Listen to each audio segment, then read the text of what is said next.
Ever since I was younger, I've always suffered with anxiety and really, really low moods. My way of dealing with it was I'd try and do it, and if I couldn't do it, I'd get angry at myself that I couldn't do it.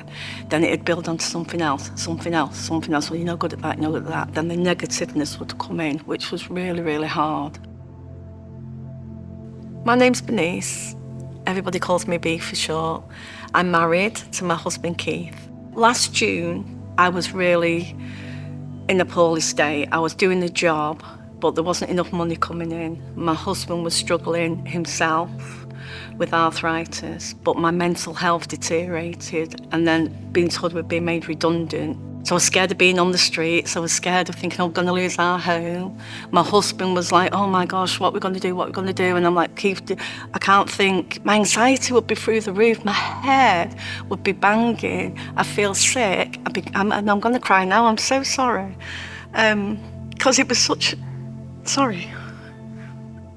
It was so hard. And then me and Keith were at each other, and I said, we shouldn't have got together, we shouldn't have got married, we wouldn't have had all this. And I'm so sorry, I'm going to cry. I don't know why I'm crying, I'm so sorry. It just broke me down. And poor Keith, I've never seen him so low. And that was just because of money. And we tried to figure out if we were entitled to anything, if we could get anything, and nobody could give us any information, nobody would tell us anything. So we were in the dark because we've always been workers, we've never had to ask for money, we've always worked. But I just couldn't figure it out. And I remember mental health nurses saying to me, why do you punish yourself thinking you can't do that? But that's how my anxiety and my depression works. I seem to kick myself when I'm down. Went back on, started on medication for antidepressants. And had a good chat with my doctor. I just cried all day. She was brilliant. As I was coming out, my doctor's is just over the road from the church, and normally I walk around the pathway.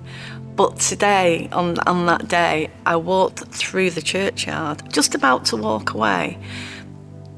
I didn't know what it was at the time, but something made me turn back and go, no, come on, B, look at it again. And I looked at it and I went, it says hope. And I just had this realisation that I'd lost all my hope. And that's what I needed. I remember Barney just saying, hello, welcome to hope. And I just burst into tears. I couldn't stop crying. And I thought, I remember saying, I'm so sorry. And there was like, it's okay. Just cry, it's okay. You've come to a safe place. You've come to somewhere where you can just relax, you know. When it's been a rainy day and the sun comes out, that's how it felt. Like we'd come out the dark into the light.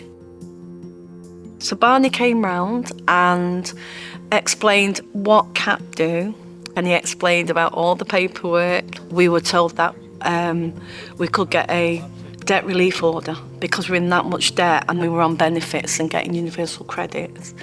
And also we were told a calculation of how much extra we could get. CAP sorted it all out. They were ringing us in between, saying they were in the middle of it, and they were constantly in touch with us. Amazing people, you know, I can't thank them enough. And then we got the debt relief order, and it meant that we were clear of debt. And it was just such an amazing thing. It's just like this amazing feeling of relief and like a lift, you know. I've just become a befriender with CAP, which I'm excited about. I've done other courses as well, with CAP as well. I did the life skills one, which was another good one. I've learned to be able to grow again. I've learned to say, you know what, B, you're all right, girl, you know, you're fine. People are happy with you, your family love you. All this love you've got around you, which you didn't think you had. We went through all that hardship, and then suddenly that hardship's gone, and it meant we could go forward, you know, but in a better place together, you know.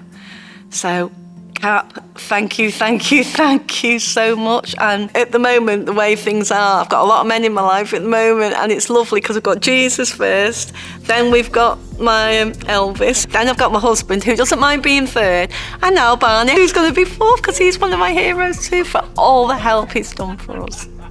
we're hoping eventually to retire to Blackpool, which is one of my all-time favourite places. I love it, Blackpool, because the sea, the sand, and I can breathe there. I can just relax there, and I can just talk to God there. But to see me and Keith, I have this little vision of me and Keith, little walking things, walking down the seafront. But Keith always has that idea, makes me laugh when he says that. So nice to know you're nearly getting to where you want to be, you know. It's such a big thing, you know. And when you're feeling it, you can't help but share it.